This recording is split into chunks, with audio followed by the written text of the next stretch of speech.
my first question was to introduce myself and why Chevening. Why did I apply for the scholarship? I only introduced myself, guys. I didn't say why Chevening.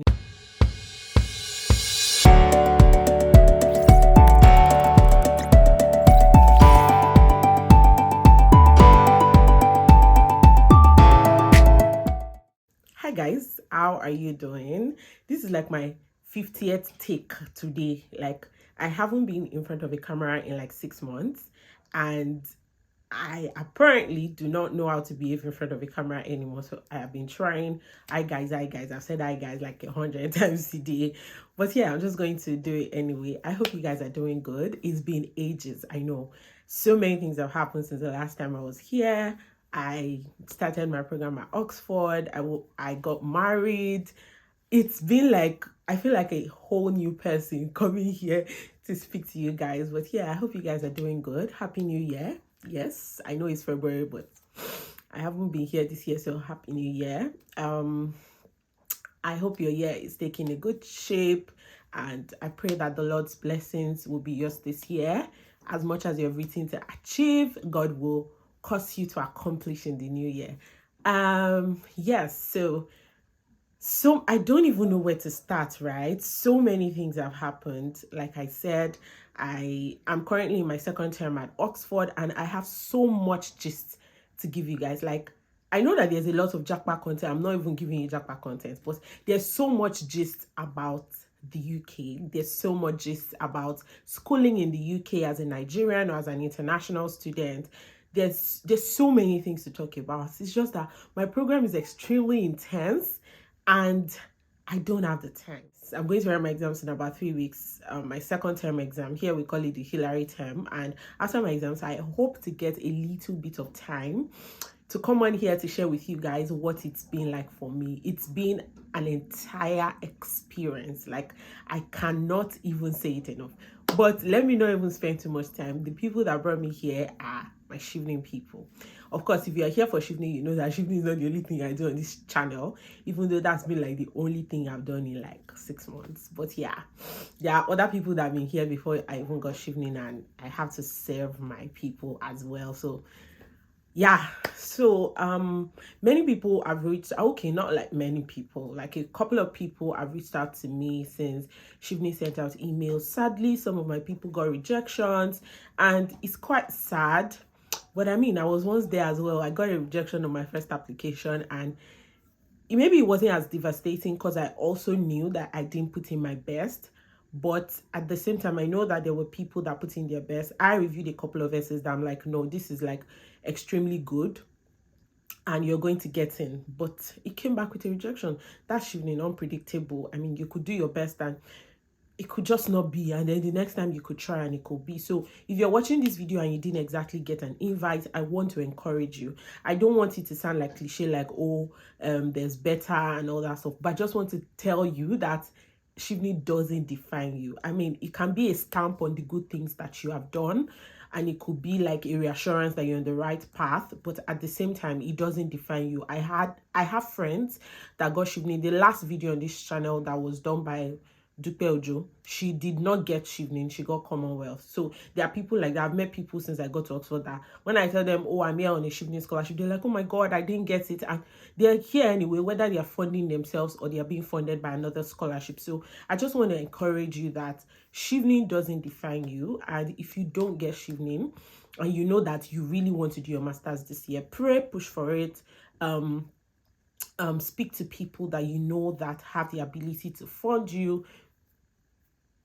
Empty your savings if you feel like it's time for you to come. I know people that came here without like knowing that they'll be able to pay all of their fees, and you know, somehow here and there. And I mean, for me, for my program, we're like almost done. So, you know, if you feel like this is the year you want to really get it done, come do it. God will provide. And then if you feel like you can still wait 1 more year, apply for Chevening again. You could just get it. I got it on my second trial, so you could actually get it on your second trial. That being said, for those that got the invite, I want to congratulate you. Like, it means that you have a foot in the door already, and it's a two-sided coin. Yeah, I don't want you to get too relaxed that you've gotten in, because I mean, they couldn't. I think for Nigeria last year, they interviewed over 100 people. I can't remember. I don't have the figures, so don't quote me. But we're just over 40 that eventually got the scholarship. So people usually say they interview 3 people for one slot. Like if they want to get 40 people, they interview 120, if that makes any sense. So 3 people are fighting for one slot. Like I said, these are all, is it conjectures or like assumptions? Nothing is official. Do you understand? So I'm not doing this video on behalf of Chevening. I'm saying this from my personal experience, so do not quote me. Nothing I'm saying is from Chevening, if you get what I mean. So I want to congratulate you if you already got an email for the interview, because at least you have a foot in the door. And I also do not want you to get overly excited as to feel that you've already gotten the scholarship, because there's so much work to be done, and this is when you actually have to prove yourself. People get people to write essays for them.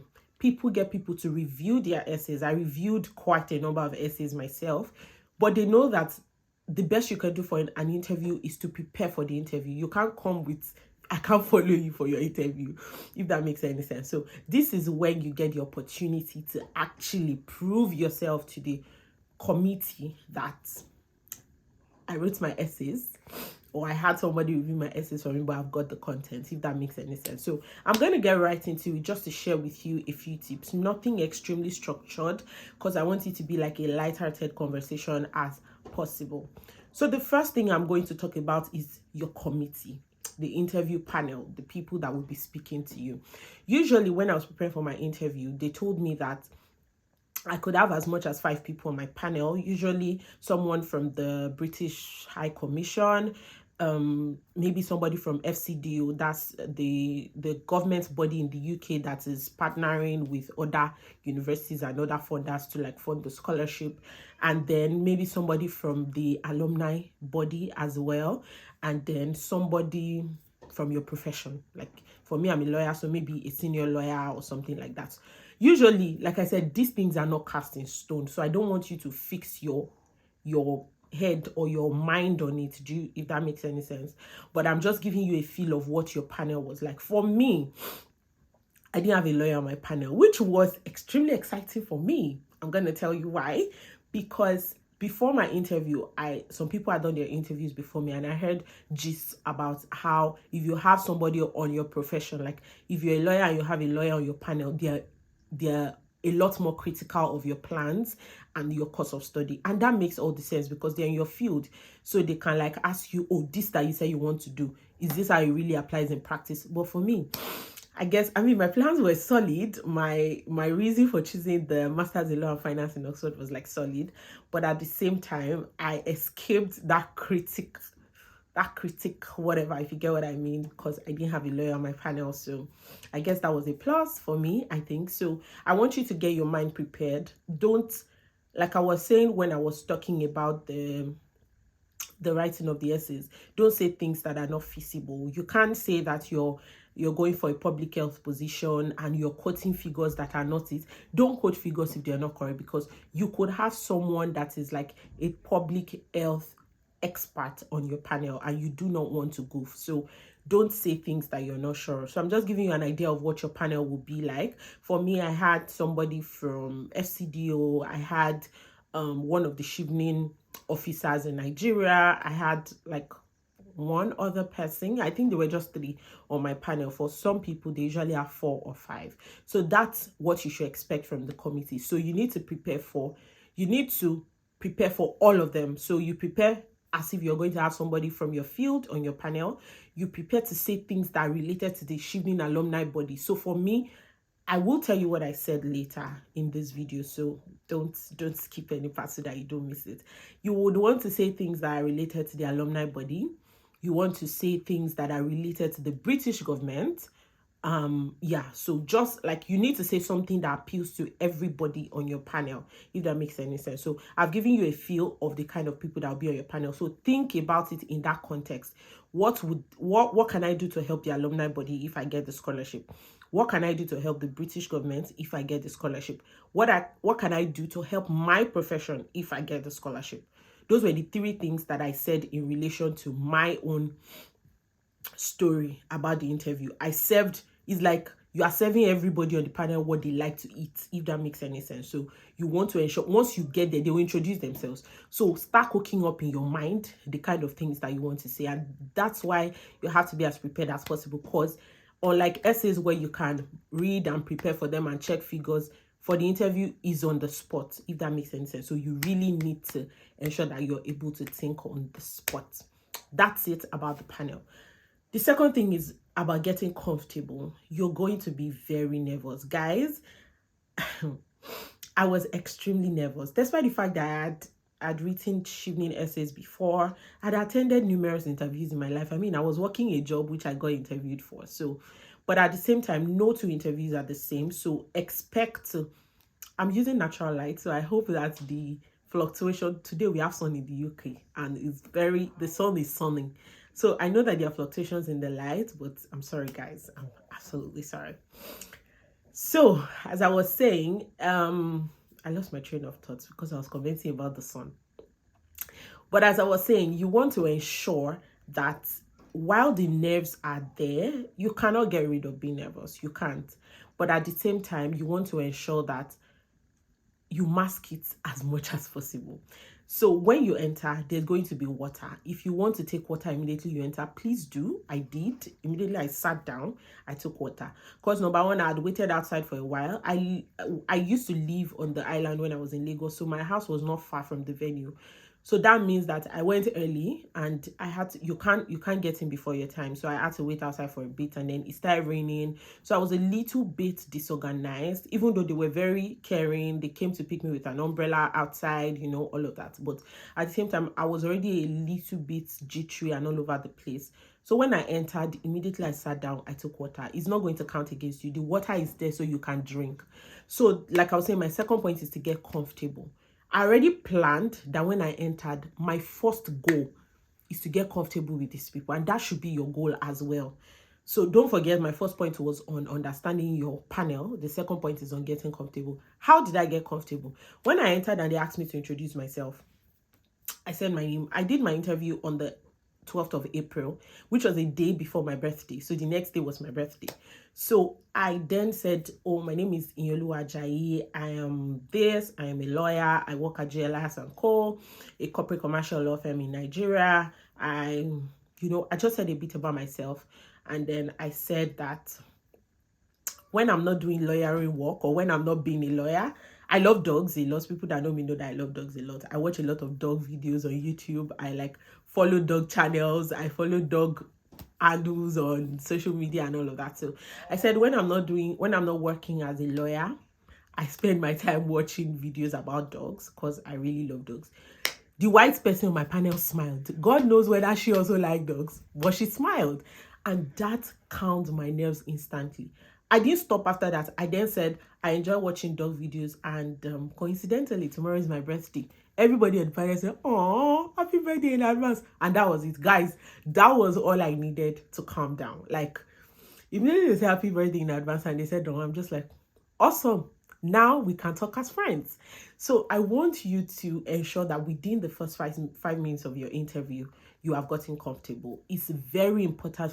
All of my other answers were so breezed through, like super breezed through, because I was comfortable. It felt like I'm not relating with people I just met that are my friends. I'm telling them, oh my God, tomorrow is my birthday. Oh my God, I love dogs, you know.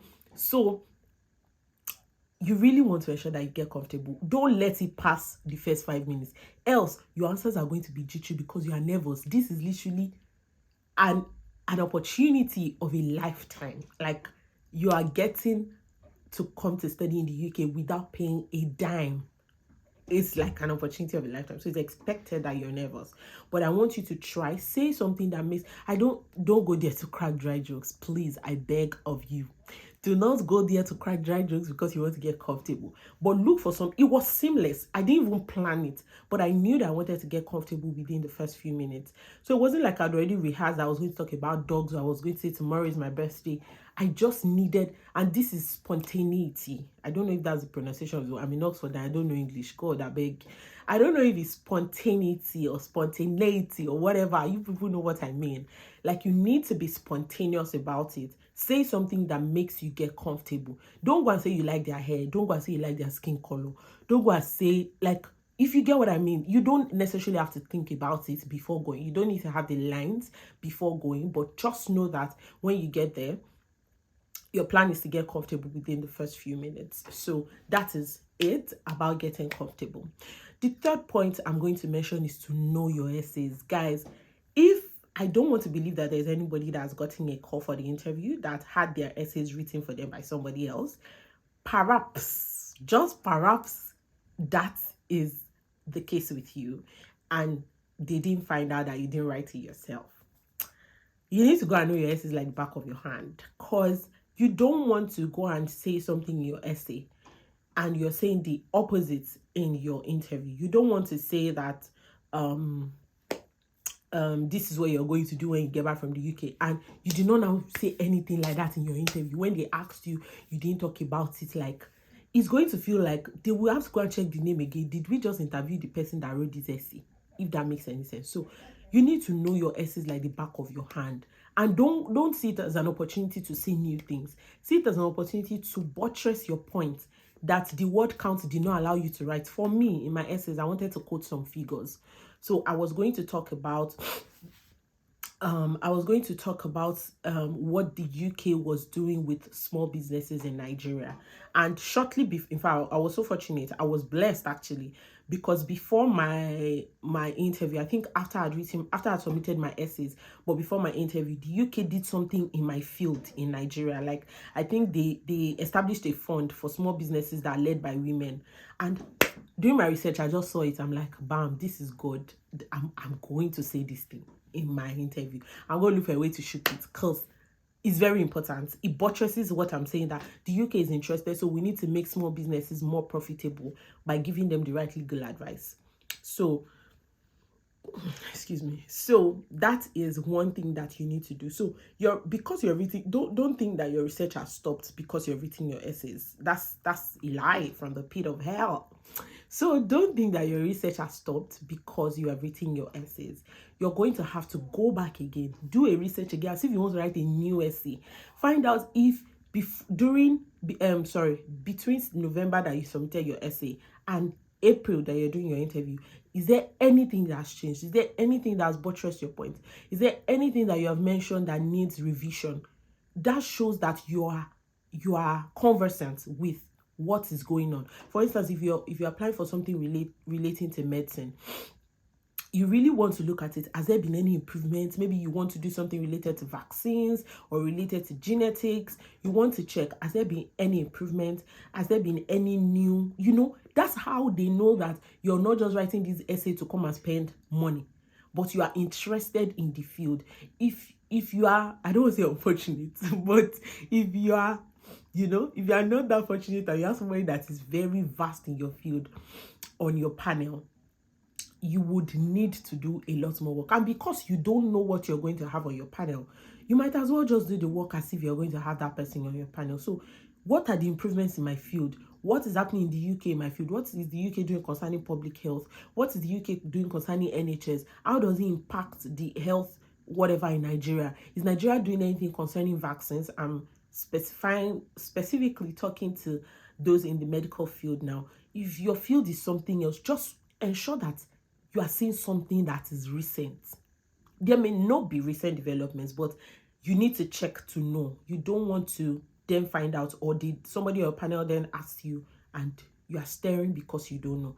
It then becomes obvious that you're really not interested in the field. You just want a free lunch that is not anywhere, if that makes any sense. The fourth point I want to mention is your returning to the UK essay. That essay is very important because that's where they are going to actually test whether you want to come back. I had said it in my previous videos, that is a requirement of the scholarship that you go back to your country after your program in the UK. So it has to be clear what you want to do after you get back, and they will know if it is fake, if that makes sense. They will find out, because English is hard. The enthusiasm with which you would say it would, I'm not saying you should not go and shout or show energy or show fake energy that I'm not jackpot, I'm coming back, but you really want to show sincerity. That's the word, passion. That I'm passionate about this field. I am persuaded that the program I'm going to the UK to study is going to help me contribute to this field, if that makes any sense. So you really want to show that sincerity, you want to show that passion. Do you get? So that is extremely important. And how do you show this? Beyond what you've written in your essay, you want to buttress that point the more. What am I coming to do? And this is where I'm going to link the point on the Chevening alumni body. Chevening is very big on network. I mean, that's why you're writing the networking essay anyway. And the community is massive, guys. When they were talking about it before I got the scholarship, I'm like, yeah, fine, everybody has community. But guys, the Chevening community is massive. It's like extremely massive. So they want to see that you're not just someone that they're going to sponsor and then you start floating on your own. What are you going to do with the body? What are you going to do with the network, especially the network in Nigeria? Because I'm now speaking to Nigerians because I'm Nigerian, especially the Chevening alumni network in Nigeria. What are you going to do with them? Now I'm going to give you guys something that I said, which I do not expect that you will go and say because they're gonna cash you. So when they were talking, they asked me the question of, I can't remember what the exact wording of the question was, but the major point of the question was, how are you going to help the alumni body or something like that, or what do you want to do, or is there something about the alumni body that you want to change? Or I think it was something in that light. I can't remember the exact words now. And before going for my interview, I had spoken to a couple of Cheveners. Like some of you watching this video would know, my then fiance, is it fiance or fiance? God, why am I embarrassing myself on this video? My then fiance, which is now my husband, was a 2017 Chevening, what do you call this thing? Was a Chevening awardee. He studied masters at the University of Sussex. So I had spoken to him, and then I had asked him that how does the alumni body maintain communication with you guys? Do they send you like newsletters? What's the content of this newsletter? Why was I asking that question? I wanted to know if there was a way I could infuse some legal whatever into the newsletter, if that makes any sense. So what my plan was to have, which I have not worked on yet because my program is extremely busy, but by the time I join the alumni network, I will definitely work on it. My plan was, if there was a regular newsletter, I want it to have a legal corner, like a legal part of the newsletter where we can keep people abreast of things that have changed in the legal space, especially for small business owners, or especially for business owners and NGOs, because I know a lot, guys. There are so many NGOs and many of them have Chevening people in them, because Chevening is big on giving back to the community, and that's one of the biggest ways it's done in Nigeria. So I wanted to infuse a legal, a legal part to the newsletter. This is how you should be thinking.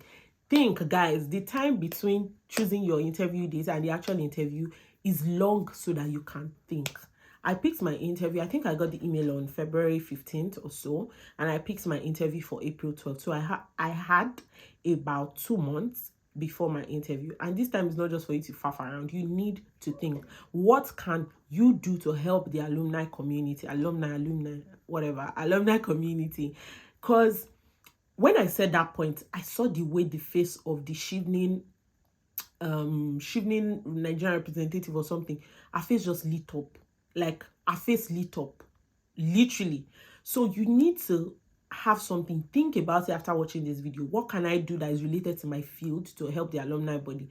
Don't say you're going to share money. Don't say you're going to look for grants. Don't say something that is not realistic. Mine is a simple plan. It's something that if I want to do it next week, I can get on it and say, what are the recent developments in law concerning legal businesses? Everything is online. Download whatever, compose it into a short thing, send to the person that does newsletter for the alumni network, and bam, that's it. It's ingenious. Like, it's not something that is common, but at the same time it's not hard. So I'm trying to let you know that what you want to see doesn't need to be something grand, like you're going to apply to Bill and Melinda Gates Foundation for money. It doesn't have to be that grand. It just has to show that you're thinking. And that's why, like, it's very important that you think about what you want to do when you get back and incorporate that into what you want to do for the alumni community. It's extremely important, guys, extremely important. So my fifth point right now is I'm going back to knowing your essays now. I want to talk about your study in the UK essay. See, you're going to have like 2 or 3 questions from this part, depending on what the structure of your panel is. Like I said, nothing I'm saying is cast in stone, but I mean, that's why you're coming to the UK anyway. So they want to know that you know about this course. Why are you choosing this course in this university? I think I had like 3 questions from that aspect in my own, during my own interview. You may not necessarily be studying a very expensive course, but at the same time, there's no free money anyway. These people need to know that you're worth funding. And that's why you need to know the reasons why you picked your course. So why? It's not just, you cannot just be coming to do an LLM because a master's is what's next after an undergraduate. No. Why are you coming to do this LLM? Why now? Why this course? Why this university? And this is why I say that you need to read your essays, and beyond reading your essays, you need to have done your proper research. What is it about this school? What is it about Oxford?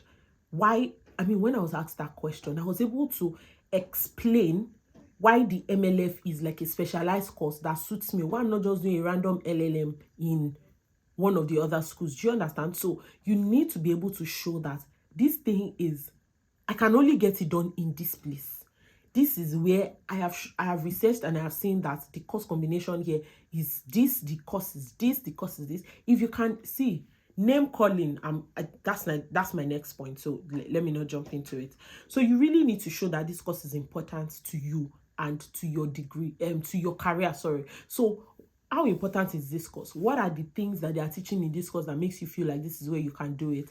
Why that university? What does the university offer? So, and you're okay, don't let me also jump into that point. That's my second to the last point.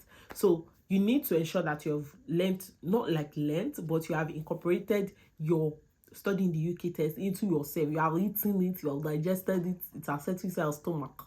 You have convinced yourself that the UK is actually the place for you to study the LLM, if that makes any sense. So my next point is name calling. Guys, I cram people's names because I don't want to say I'm not good with names, but you know, when it's not people that are your friends like that, you need to like put extra efforts into knowing their names.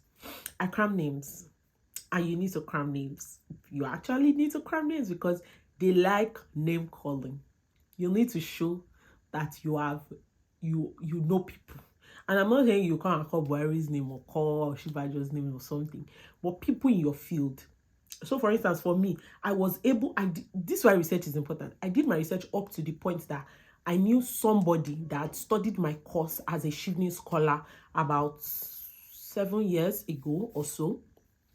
And I name dropped. I called his name because I'd done research on him. I knew what point he was now in his career. So I was able to say, I'm going to try to establish contact with this person that studied the MLF in so year, also as a Chevening scholar, also in Oxford. So it shows that I've done research. It shows that I'm ready to like establish.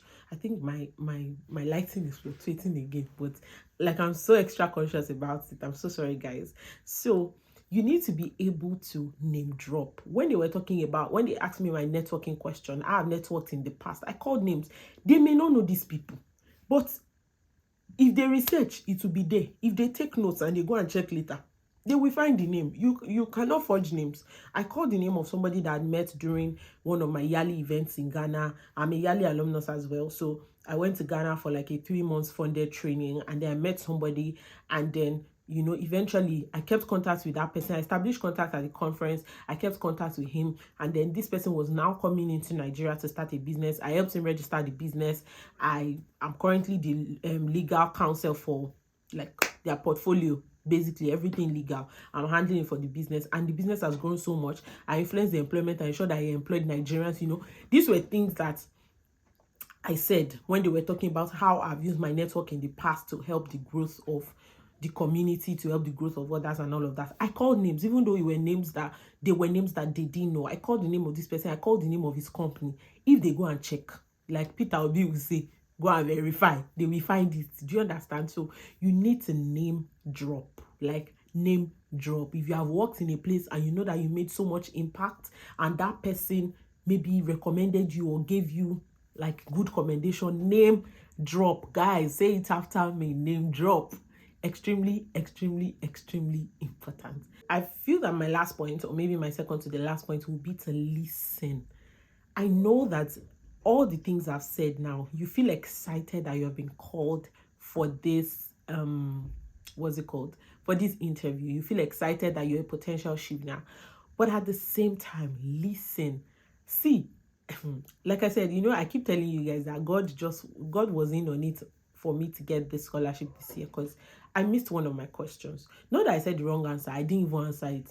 Sometimes in a question there can be two questions. So they asked me, it was even my first question. After I'd gotten comfortable, can you imagine? After I told them that I liked dogs, after I told them that tomorrow was my birthday, my first question was to introduce myself and why Chevening? Why did I apply for the scholarship? I only introduced myself, guys. I didn't say why Chevening. It was after the interview that, when, the way they used to say this thing, that sometimes when you're fighting with somebody, after you have finished the fight, you will not gonna lie down on your bed and be thinking of, I should have said this thing, that fight would have been better. I should have said this thing, this fight, I would have won it. That was it for me. The night after my Chevening, the night of my interview, like I did my interview today, in the night, I was in bed and I was just thinking about it. How was this interview? What did I do? And then I remembered, oh my God. And I literally was going to enter into a panic attack. Like, how did they ask me, why did I apply for this scholarship? And I did not answer. Like, I didn't answer. I just finished introducing myself and they went on. They won't tell you. They won't say. So maybe my score would have been higher. I don't know. I mean, I eventually got the scholarship, but at the same time, it could have been the other way around as well. So you want to ensure that you're listening. If they have two questions in one, ensure that you're answering all of the questions. Like, once they answer a question, you can take 1 second to breathe and then start answering, so that you, within that 1 split second, you have calculated in your head what questions did they ask me, and then let me start answering. Do you understand? So you really want to ensure that you listen so that you don't miss out questions. Like I said, they will probably not. For me, they didn't ask me again. They didn't ask me why Chevening again. So they won't ask you again. They won't tell you didn't answer. It will just count against you that you didn't answer the question. So they're probably not going to ask you more than 5 to 7 questions. 7 is even that you have a lot of time or your answers were short. They are probably not going to ask you. For me, I don't think my questions were more than 6 or thereabout. But they'll give you time to talk because they want to know what your answers are. So that's why this video is not really about the questions, it's about all the other things. Next thing that I will be saying, like just housekeeping, try to get there early. You don't need to get there too early, but if you live in Lagos, you know that traffic can be a mess. You don't want your village people, now that I have gotten to the interview stage, you don't want your village people to be after you. So please try and calculate your time appropriately. Get there on time, be well dressed. I don't think I need to say this. I don't like wearing heels. I'm more of a sneakers person, but I can't wear sneakers to shoot the interview. So ensure that you're well dressed. If you want to wear heels, but ensure that they're comfortable as well. I think I wear like maybe 2 inches. Do you get? So wear something you're comfortable in, but ensure that you look good. Ensure that you look very, very good. You don't paint your lips. Sorry, I don't paint my lips, so maybe I'm a little biased, but don't let your lipstick be distracting, if that makes any sense. I mean, you want them to listen to you and not be carried away by your sharp red or your sharp blue or your sharp pink.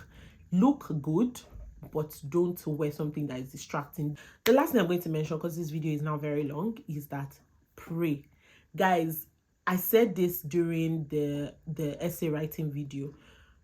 I am a believer, and I feel, and I know, it's not even I feel, I know that impacts every part of my life. So that's why I know that not everybody watching this video is a believer, or not everybody believes there is God. But for me, I believe that there is God and I believe in him. So if you're watching this video and you're a Christian or you believe that there is God, I want you to pray. Like, pray.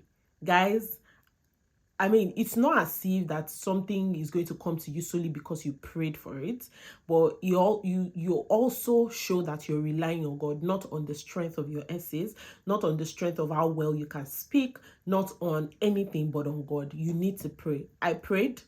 Okay, I'm still going to say something else after prayer, but this is like the most important thing in this video. Ensure that you pray. Ensure that you tell it to God that, God, I really want this thing.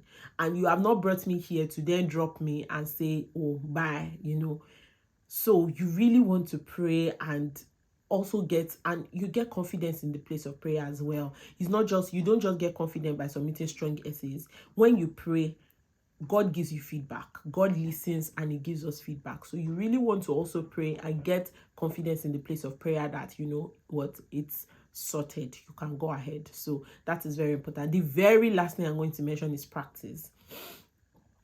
I did about 2 mock practices, like my husband, then my fiance. I need to check this day after this video. I can't believe I'm embarrassing myself. My fiance, who is now my husband, did one session for me alone, where, you know, it was a video call. It was asking me questions and giving me feedback on my essay. That went, and then he did a second one for me with my younger brother. So with my younger brother and his own younger sister, I'm blessed with an amazing family. Not just my own immediate family, but I mean my in-laws as well, because I can remember that he was visiting my parents then, and then outside he just sat down with my brother and his younger sister. I think his younger sister was there, yes, with his younger sister. So his younger sister, himself, and my younger brother, they sat as a panel, and then I sat on the other side and they grilled me, and it was very good, both for my confidence and to adjust some of the things. I can remember my younger brother is someone that is also very critical of, I know that if he watches this video, all the English errors that I made, he will come and correct me. You know, he was telling me that I should not say the reason is because that's tautology. Is enough for you to just say the reason is. You can't say the reason is because. Do you understand? So, you know, things like that here and there that you should just watch out for. People, you may not know them, but when you allow people to like grill you, when you allow people to interview you, they are able to, like, you know, tell you this is what you can do better. Things that you don't see, when people on the other side, they can see for you. So, you know, it's very important for you to allow people to grill you. Just set up a panel and tell them to ask you questions.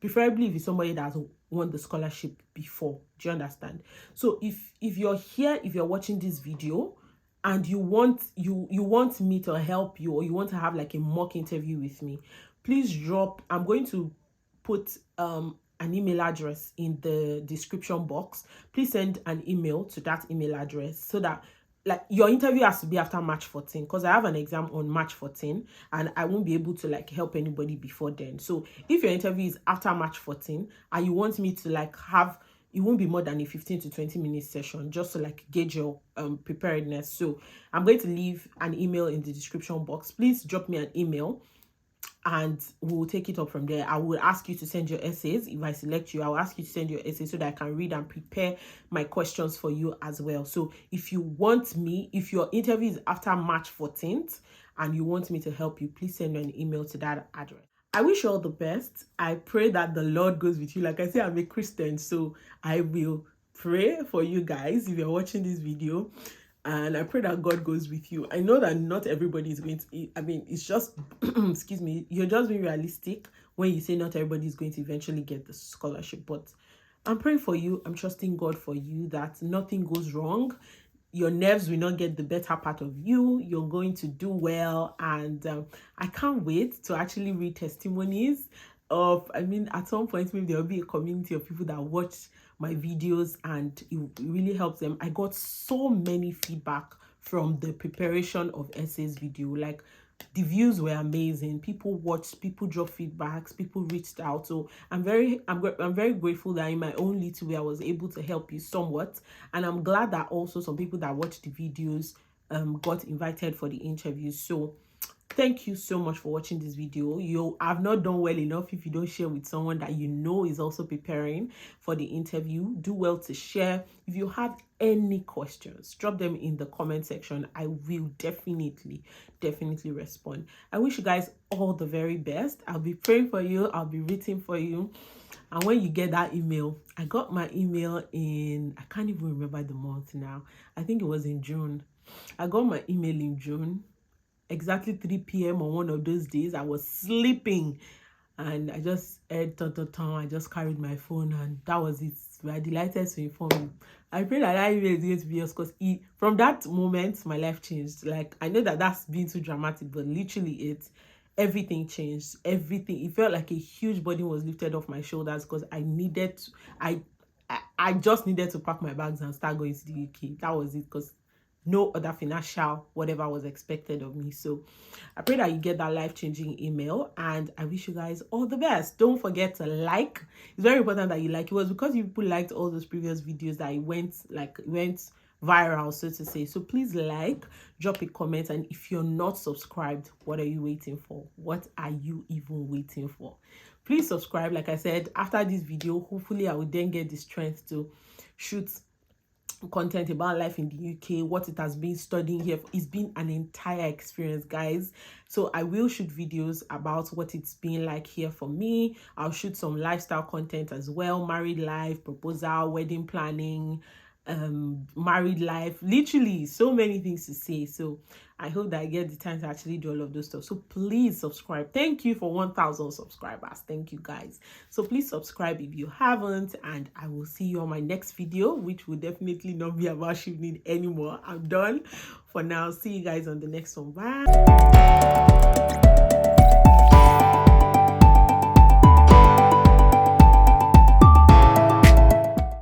My first question was to introduce myself and why Chevening. Why did I apply for the scholarship? I only introduced myself, guys. I didn't say why Chevening. It was after the interview that, when, the way they used to say this thing, that sometimes when you're fighting with somebody, after you have finished the fight,